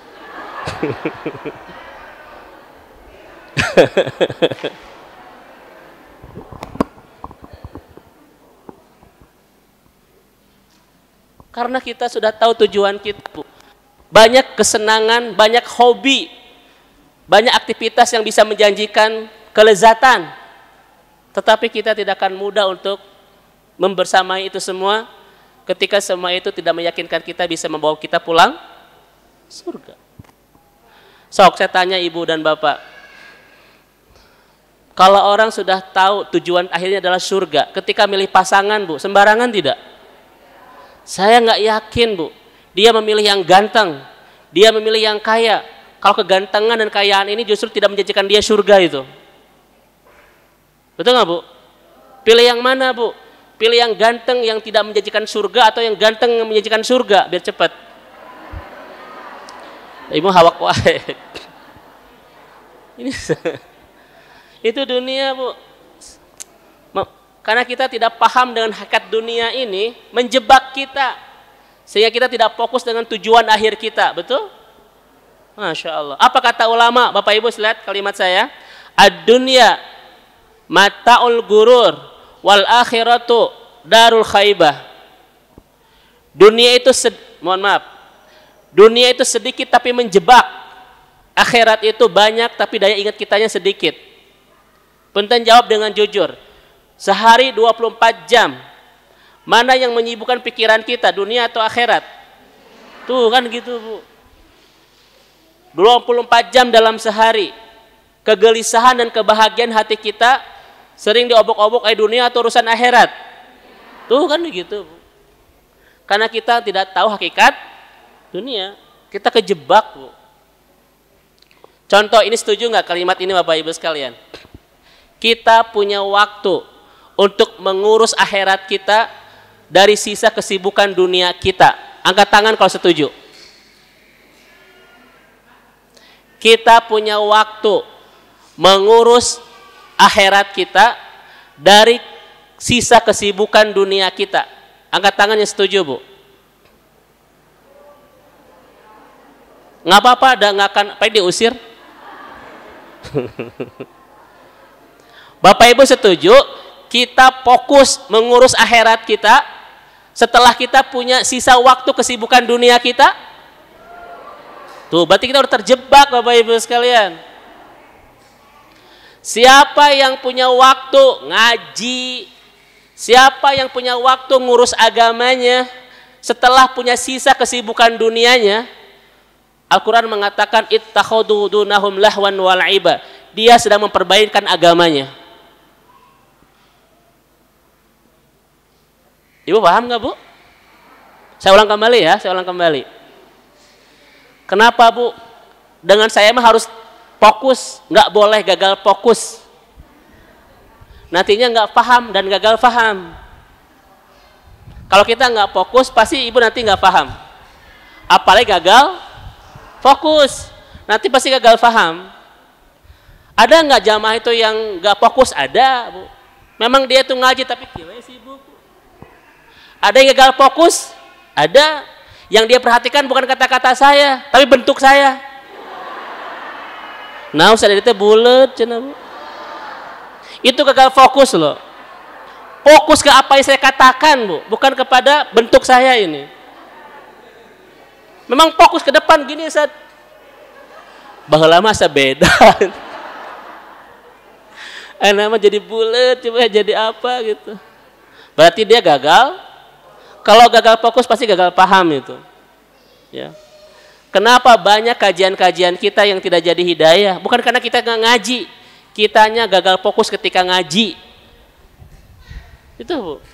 Saya ulang kembali. Kenapa dakwah di Kota Bandung ini berseliweran bak jamur di musim penghujan kan? Tapi kenapa tidak mengubah jadi sebuah kebaikan masif? Tidak mengubah jadi hidayah. Bukan karena kita nggak ngaji, tapi kita gagal fokus dalam ngaji. Ibu bagaimana, Bu? Tadi pengajiannya terame teh bodoran cenah, Bu. Gagal fokus loh itu. Terame teh serina. Ibu tadi Ustaz itu kenapa? Wah, pokoknya mah keren. Kasepnya gitu, Bu. Gagal fokus loh itu, Bu. Siapa yang ngaji kemudian makin tertarik dengan dunia, tinggalkan pengajian itu.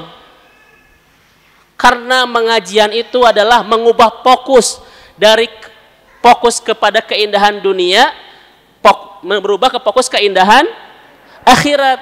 Ngaji itu bukan membuat kita makin kagum kepada manusia, tapi makin kagum kepada sang pemilik manusia, Allah itu, Bu. Ya. Ini untuk membuyarkan, Bu, agar Ibu tidak kecewa dengan penampilan saya. Nah, Ustaz Dedi asa beda, bahwa lama subhanallah, inna masya Allah, Bu. Dan sedikit innalillahi wa inna ilaihi. Siapa yang bilang barusan? Siapa?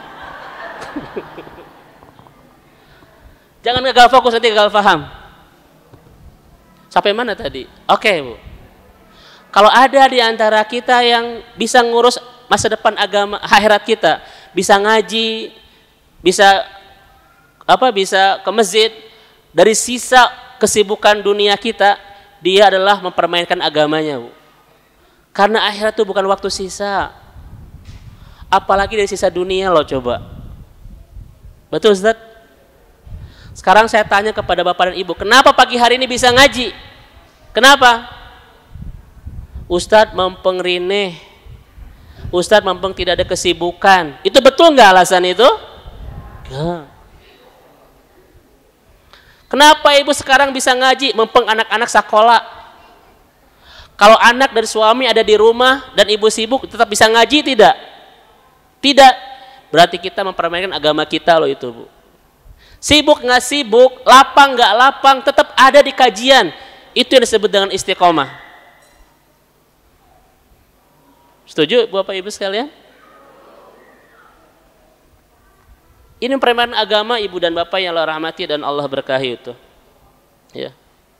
Ngaji itu bukan amal soleh sampingan, tetapi kita sedang merencanakan untuk berdesak-desakan di pintu surga. Apa dalilnya? Rasul mengatakan barang siapa yang mencari ilmu, Allah semakin dekatkan dia ke pintu. Tuh, kan itu doa, itu dalilnya. Baik ibu dan bapak, ini yang pertama tentang bab dunia ya Bu ya. Orang nggak paham tentang dunia ini sehingga banyak menjebak dia untuk tidak fokus memikirkan dan mengurus masa depan akhiratnya. Makanya wajar nanti pada ketika pulang ke akhirat dia akan menyesal. Ini yang pertama Bapak Ibu sekalian. Yang kedua, saya dikasih waktu berapa lagi Teh Tita? Mohon maaf. Sampai jam 11 itu dengan tanya jawab ya? Baik. Ya? Sampai setengah 12 Bunda? Baik. Sampai jam setengah 12 ya. Baru satu ya Bu ya. La yafham haqiqatad dunya. Gara-gara kita tidak paham hakikat dunia, maka banyak sekali yang menjebak kita. Dan jebakan dunia itu apa yang paling terasa Bu? Membuat kita kadang lalai dengan urusan akhirat. Dunia itu sedikit, tapi jebakannya besar. Akhirat itu besar, tapi daya ingat kitanya sedikit. Gelisah dan bahagia hati kita selalu terkait dengan urusan yang sedikit ini, bukan urusan yang besar. Padahal seharusnya gelisah dan bahagia hati kita untuk urusan yang sedikit, urusan yang besar. Yang sedikit yang besar Bu, besar. Makanya mulai hari ini ibu dan bapak hijrahkan hati kita untuk gelisah dan sedihnya urusan-urusan yang mahal. Apa itu? Akhirat. Kemarin saya sampaikan di kajian TSM Bu, sudah waktunya kita memahalkan air mata kita. Boleh jadi bertahun-tahun ini Bu air mata kita tumpah dan jatuh untuk hal-hal yang murahan. Rasulullah SAW tidak pernah jatuh air matanya kecuali untuk hal-hal yang mahal. Ingat umatnya dan lain seterusnya. Ya Ustaz ya. Maka seorang muslim harus memahalkan air matanya. Jangan sampai mudah tumpah untuk sesuatu yang murah. Mahalkan ibu dan bapak sekalian. Kenapa? Karena air mata ini bisa memadamkan api neraka loh. Kalau tepat kita mengalirkannya itu. Betul enggak? Dari ibu pulang pengajian, keluar dari masjid, sendal hilang, curi gitu Bu. Di juru itu, sampai tidak mau pulang gitu. Pas hari Rabu besoknya lagi diajak pengajian Bu, itu datang ke masjid. Ketika diajak, ibu kenapa? Lukaku belum sembuh. Gagal move on. Hayo Bu ya, kita mahalkan air mata kita yang hanya pantas jatuh untuk hal-hal yang mahal. Apa itu? Akhirat Bu. Akhirat itu. Karena kelihatan wajah-wajahnya ini Bu sering jatuh dengan hal-hal yang mahal insya Allah Bu ya. Ya. Mahalkan ibu dan bapak sekalian hati kita, sedih dan bahagianya untuk hal-hal yang kan dulu saya pernah sampaikan kepada ibu dan bapak. Hati itu mahal tidak Bu? Dunia mahal tidak? Murah. Akhirat? Maka yang pantas untuk kita simpan di hati kita itu yang mahal, yang murah. Yang mahal Bu, akhirat. Kalau ibu punya hati disimpan dunia, itu seperti ibu punya rak ruang tamu Bu, ada rak bagus di ruang tamu, tapi diisi Bu ember Bu, baskom gitu. Itu kira-kira pas gak? Di ruang tamu ada rak, apa rak itu bahasa ininya? Lomari Bu ya.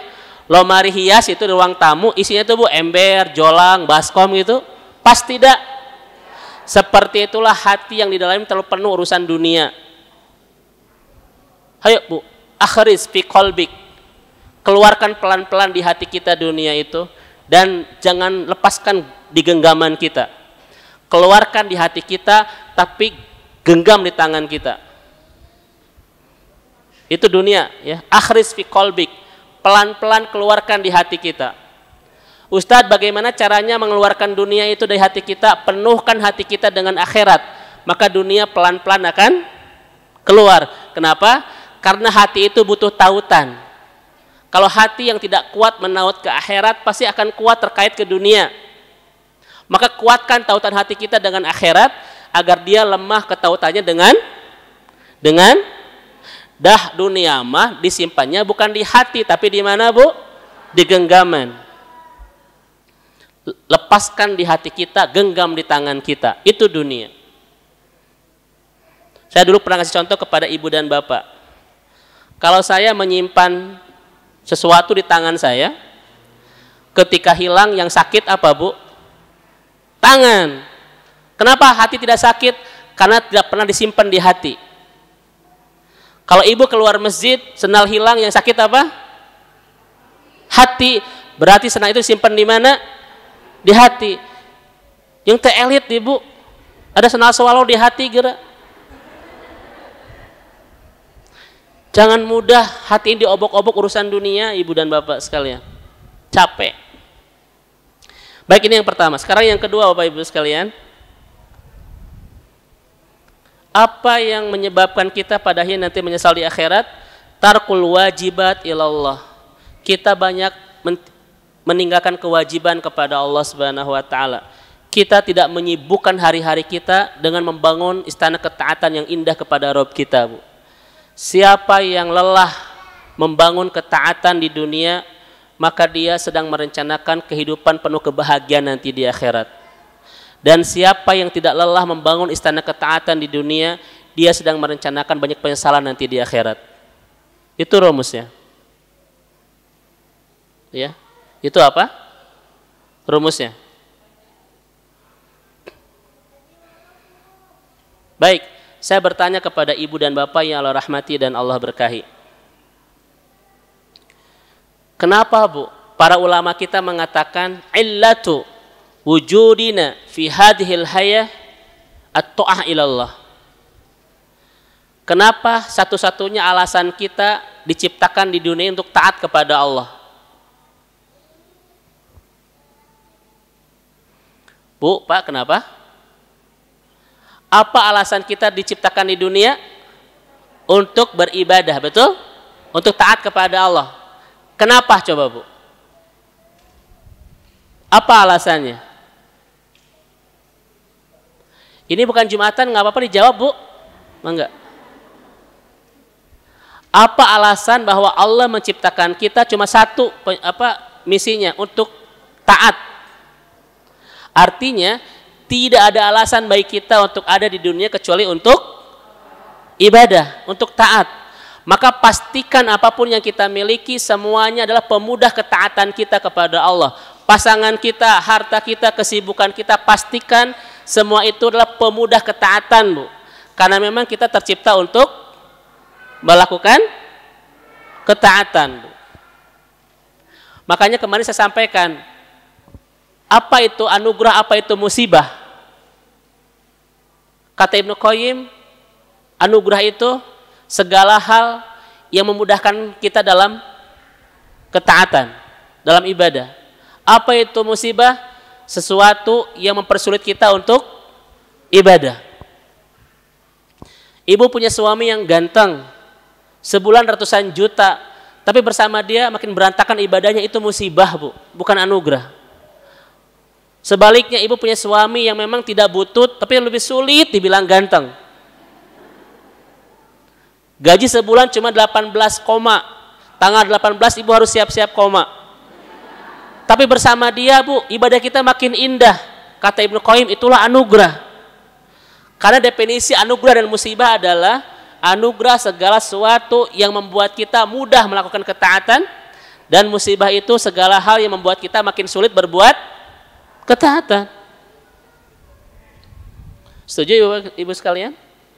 Baik, pertanyaannya, kenapa satu-satunya alasan kita tercipta untuk melaksanakan ketaatan? Karena nanti orang-orang datang ke akhirat, itu menyesal, ingin kembali ke dunia untuk ngapain? Bapak Ibu lihat ayat-ayatnya itu banyak sekali dalam Al-Quran. Masya Allah ya. Bapak Ibu lihat surat Al-Mu'minun ayat 99. Kemudian surah Fatir ayat 37. Bu. Saya tidak sampaikan satu persatu karena banyak. Cuma satu penyesalan terbesar kita nanti di akhirat adalah ketika di dunia kita tidak disibukkan dalam ketaatan kepada Allah. Bu. Maka ibu dan bapak, yuk kita berlelah-lelah, bahkan berair mata dalam ketaatan kepada Allah, agar kita nanti bisa bahagia bersama-sama di surga. Maka siapapun yang saat ini tidak lelah dalam ketaatan, dia akan lelah dalam penderitaan nanti di akhirat. Siapa yang lelah dalam ketaatan di dunia, dia akan nikmat dalam kebahagiaan tak berkesudahan nanti di akhirat. Dan siapa yang tidak lelah dalam ketaatan di dunia, dia sedang merencanakan lelah dalam penderitaan tak berujung nanti di akhirat. Setuju Bapak Ibu sekalian? So, Ibu, Bapak, kenapa banyak orang yang malas berbuat taat dan semangat berbuat maksiat? Kenapa coba? Karena orang melihat taat itu melelahkan, betul? Dan kemaksiatan itu melezatkan. Itulah yang jadi alasan kenapa orang malas berbuat taat dan semangat berbuat maksiat. Karena ketaatan melelahkan dan kemaksiatan menikmatkan. Padahal ketaatan lelahnya sesaat, tapi kebahagiaannya tak berkesudahan. Sementara maksiat kelezatannya sesaat, tapi penderitaannya, Bapak Ibu sekalian, itu tak berkesudahan. Ini ibu dan bapak yang Allah rahmati dan Allah berkahi. Sibukkan hari-hari kita dengan ketaatan. Ibu kalau bisa Bu, subuh sudah pergi ke Al-Irsyad. Jam 8 pagi sudah pergi ke Masjid TSM. Jam 12 sudah masjid ke Istiqomah Bu. Sore sudah pergi ke Masjid Al-Ukhwah karena pengajian semua. Maghrib ibu sudah ke Pusdai itu. Pulang ke rumah jam 11 malam can masak suami baud. Ibu kenapa can masak? Ibu sedang merencanakan bahagia di akhirat. Keren itu. Pasti suami akan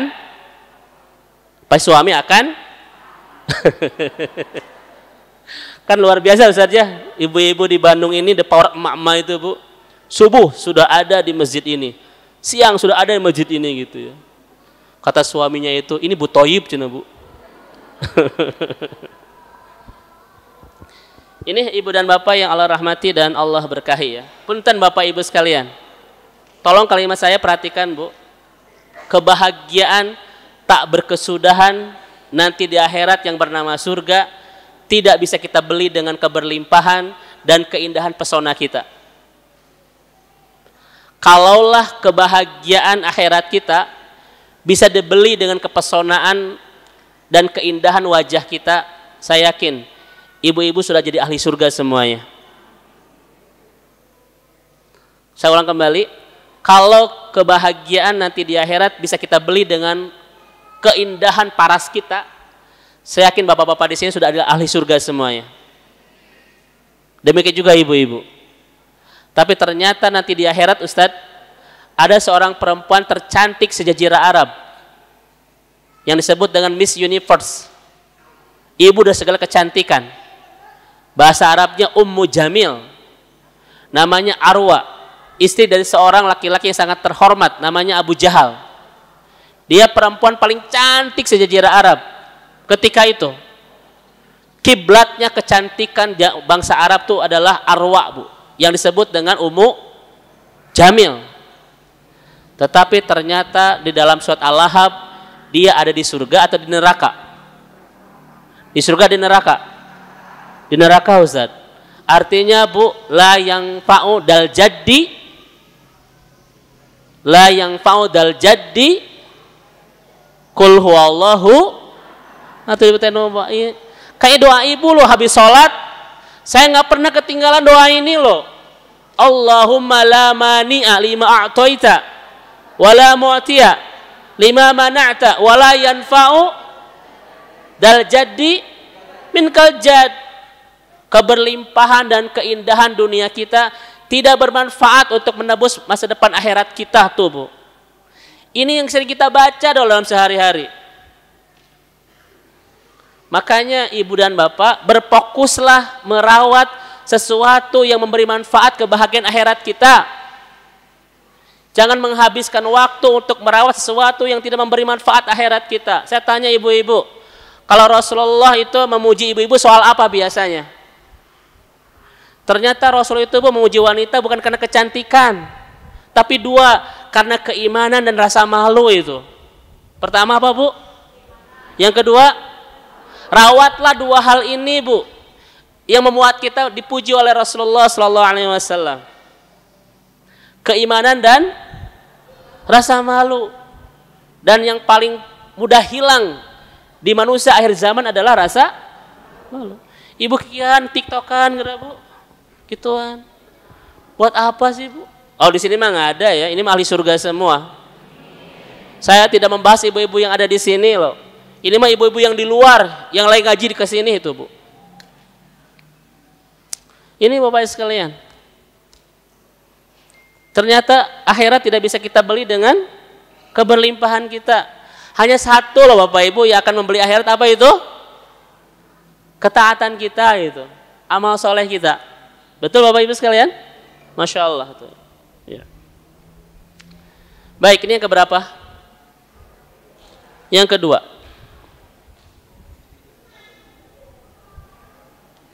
Ya, sekarang yang ketiga ya. Bapak Ibu lihat Asy-Syura ayat 44 itu. Wa taradh-dhalimina lamma ra'aul adzaba wa yaquluna hal ila maradim min sabil. Dan kamu akan melihat orang-orang yang zalim ketika mereka melihat azab berkata, adakah kiranya jalan kami untuk kembali ke dunia? Itu menyesal bukan Bu? Masya Allah ya. Maka yuk ibu dan bapak, lelah kita bersama-sama dalam membangun ketaatan, pasti kita akan bersama-sama dalam kebahagiaan tak berkesudahan nanti di akhirat ya. Sekarang yang terakhir Bapak Ibu sekalian, kena waktu.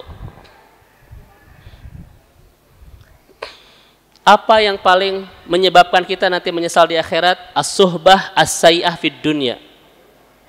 Kita memilih orang yang buruk di kehidupan kita ketika di dunia. Pasangan yang buruk, teman-teman yang buruk. Ini persoalan tidak sederhana karena menyangkut masa depan akhirat kita. Ada nggak ibu dan bapak perempuan yang jadi low bad Bu, imannya berantakan, ibadahnya gara-gara salah memilih pasangan? Ada? Awalnya mah sebelum menikah dia aktivis banget Bu, luar biasa keimanannya, luar biasa ketaatannya, luar biasa gerak aktivitas dakwahnya. Tetapi ketika menikah Bu, melempem semuanya.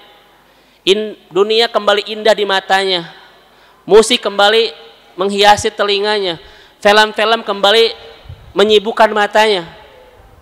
Ada yang kayak begitu? Orang kayak begini tuh Bu, dia sedang merencanakan penyesalan nanti di akhirat. Ibu bapak lihat surat Al-Furqan ayat 28. Ya wailata laitani lam attahid fulanan khalila. Kecelakaan besar bagiku, sekiranya aku dulu tidak menjadikan dia sebagai teman akrabku. Aku celaka banget ya, sekiranya aku dulu tidak menjadikan dia sebagai teman karibku Bu. Ayat ini berbicara tentang penyesalan terhebat di neraka gara-gara salah pilih teman itu.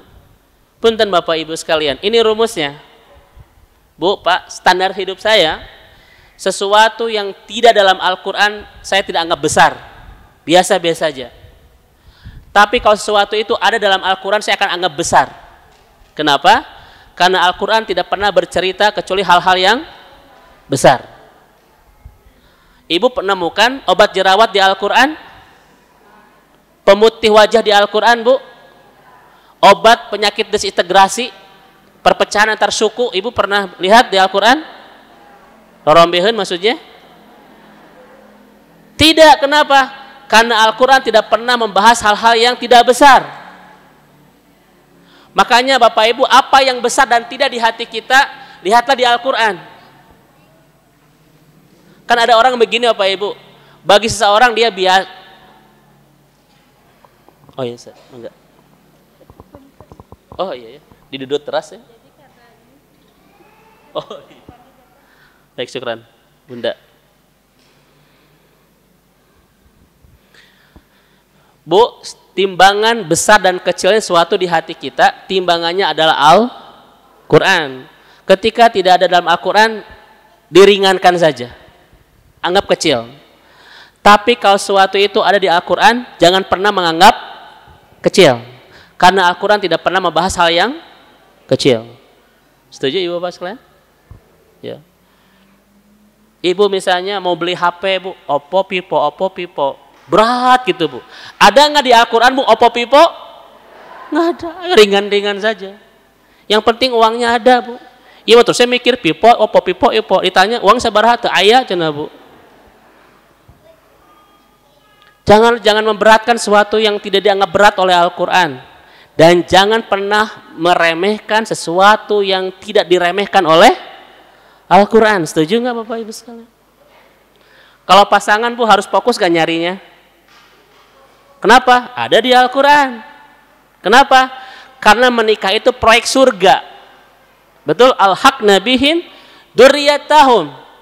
Maka pastikan siapa yang membersamai hidup kita adalah orang yang memudahkan kita pulang ke surga. Bab pasangan itu ada di Al-Quran loh Bapak Ibu sekalian. Makanya kalau Ibu sudah paham dengan Al-Quran, ketika milih pasangan, Bu, pilih mana? Kasep, tesoleh, soleh, butut, pilih mana? Kasep, tesoleh, soleh, butut, pilih mana? Kasep, soleh. Itu udah hawak wae, Bu. Solot tuh.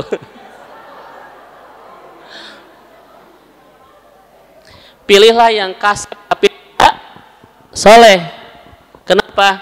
Mudah diperbaiki. Tapi kalau soleh butut berat. Itu patos sesat. Mohon maaf. Ya Bu ya. Setuju Bapak Ibu sekalian? Timbangan sekarang, Bu, kan Ibu suka bingung ya, ini teh penting nggak, ini teh penting nggak buat hidup saya, ini besar atau kecil, besar atau kecil.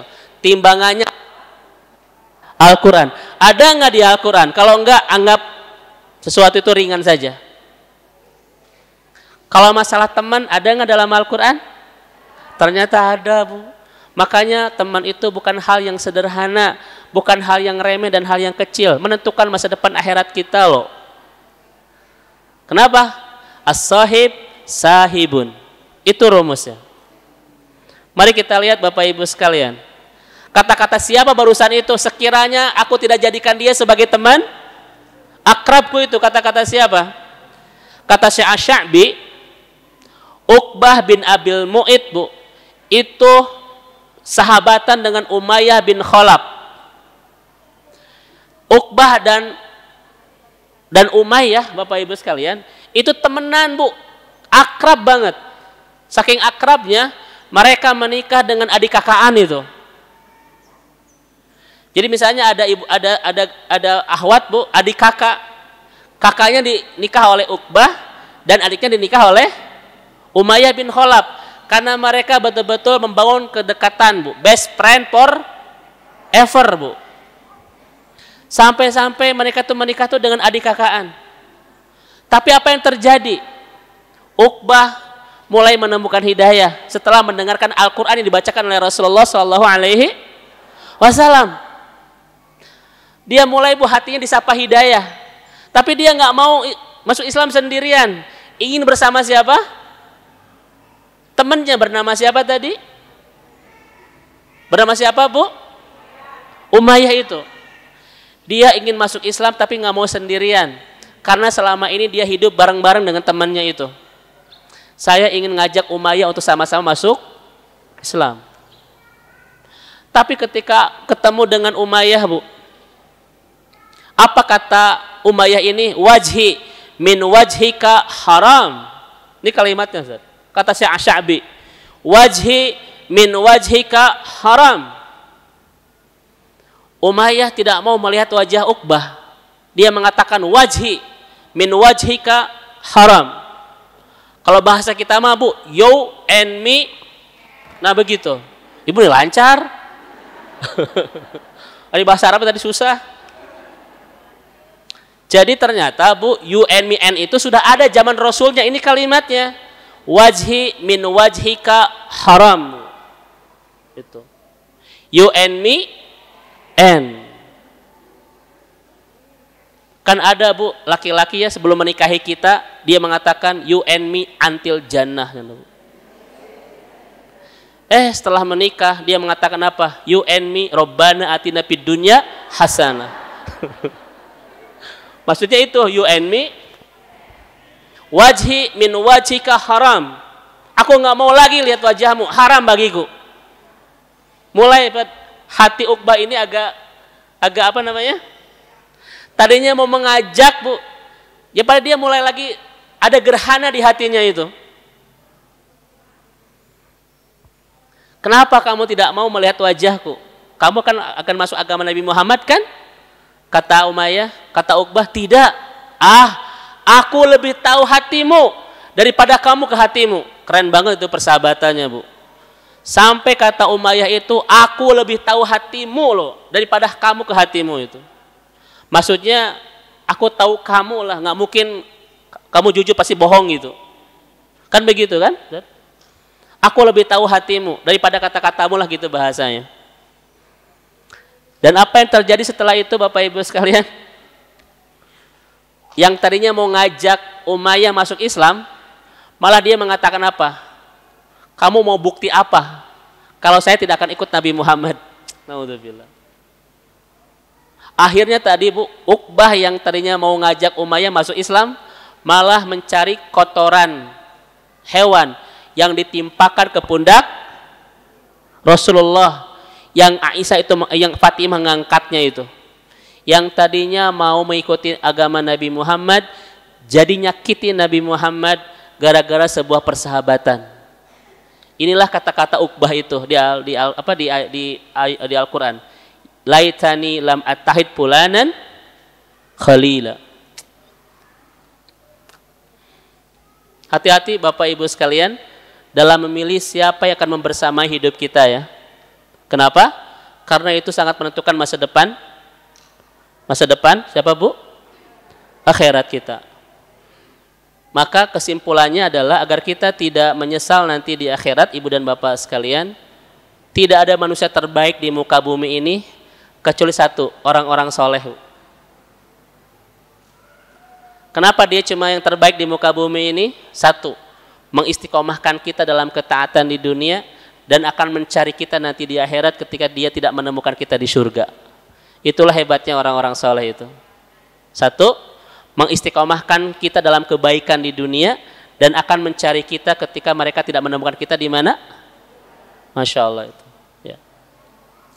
Baik Ibu dan Bapak yang Allah rahmati dan Allah berkahi, inilah 3 hal yang akan membuat kita menjadi orang-orang yang menyesal nanti di akhirat. Satu, kalau kita nggak paham dengan dunia ini, sehingga banyak menjebak kita. Yang kedua, kalau kita tidak berlelah-lelah, berpayah-payah membangun istana ketaatan. Dan yang ketiga, ketika kita salah memilih sebuah persahabatan, maka inilah yang akan menjadikan kita orang-orang yang menyesal nanti di akhirat. Ustadz, dengan siapa saya harus berkawan? Pastikan orang-orang itu membuat kita makin jatuh cinta kepada Allah. Pastikan orang-orang itu mungkin membuat kita kuat hubungan kita dengan Allah. Pastikan orang-orang itu yang membuat kita makin merindukan akhirat dan makin semangat menyiapkan kita bekal-bekal untuk kepulangan kita ke akhirat, Bu. Itulah orang-orang yang harus bersama kita. Baik Ibu dan Bapak, masih ada waktu sekitar 20 menit untuk tanya jawab, saya persilahkan. Mangga.